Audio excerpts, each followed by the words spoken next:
Mullen High School, Denver, Colorado. It's been around for 75 years. We all know the basic history. We had to learn it as freshmen, and I was really bored. There are some stories that we don't know about. Are they actual events or just rumors? And so we begin.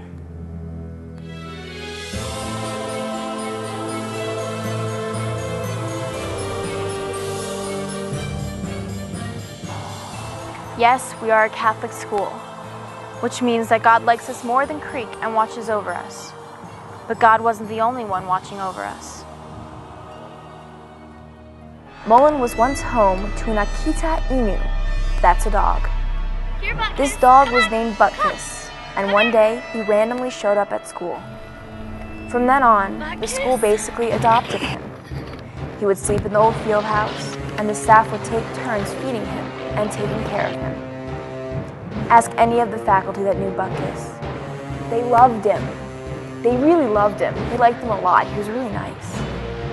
He was practically family. Until one day, when Buttkiss mysteriously left and never returned. But what happened to dear old Buttkiss? I'm afraid we'll never know. This is just the beginning of the many mysteries Mullen has hidden inside its walls.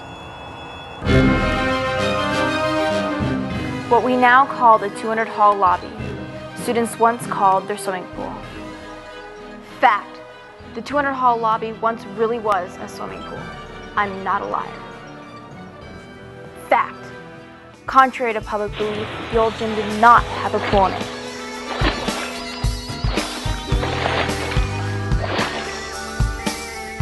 I guess I just hired a bad architect. But the old gym did used to have asbestos in it, if it makes you feel any better. Anyway, on with the story. One year, during homecoming, a boy was dared to hop the fence and go swimming. He did, but he started to drown. One of the brothers happened to be walking by, saw him, and jumped in after him. Unfortunately, he was not quick enough. The boy had died. Is it possible that the boy's spirit is roaming the halls of Mullen High School? Who knows? Anything is possible. What I do know is that I suggest being careful while walking alone in the 200 Hall lobby. The pool, however, wasn't the only place students drowned. Remember how Mullen used to have a beautiful lake behind it, surrounded by lush trees and shrubberies? One that looks nice, of course, and not too expensive. Where our soccer fields currently are, a few students who decided to ditch class, screw calculus, went out on the lake, but never to return. The moral of the story is, take swimming lessons! I mean, don't ditch class. Not only did they discover this, but they also discovered that the teachers have an alternate form of transportation around school.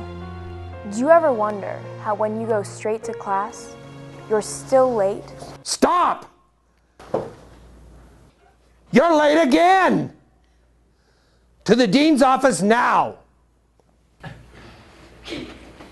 But then your teacher tells you how they went to the Spirit Center, and then the Sephira Center, and then ran 4 laps around the track and came back before the bell rang?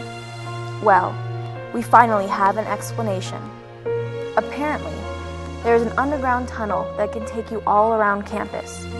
No teachers were willing to comment on the subject. Coincidence? What do you think, Mayor? I think not. The only problem is, where is it? After many failed attempts, we will continue looking for this tunnel. The teachers at Mullen High School seem to be innocent and all around Lasallian, but we now know to look through that image. We investigated a former science teacher, Mr. Thomas, because he seemed to be the most likely person to have any dirt. I mean, he kept 2 fighter jets on campus. What does that tell you about the guy? After an intense background search, we discovered that he was actually employed by the FBI. Why was he here at Mullen, you ask? He was using our exquisite equipment that makes our school stand out as a college preparatory school of excellence, to make none other than nuclear weapons for the United States of America. Yes, our school is in with the president. But where would he be making all these nuclear weapons? In the old gym, there is a locker room. In the locker room, off to the side is a door. Through that door, there is a stairwell that leads to a room labeled with an asbestos warning. And that room is now used for storage. In that room, there were nuclear weapons in the making. So you thought that Mullen was just another high school. But now, you know the truth. Or do you? That's it for this episode of Mullen Myths.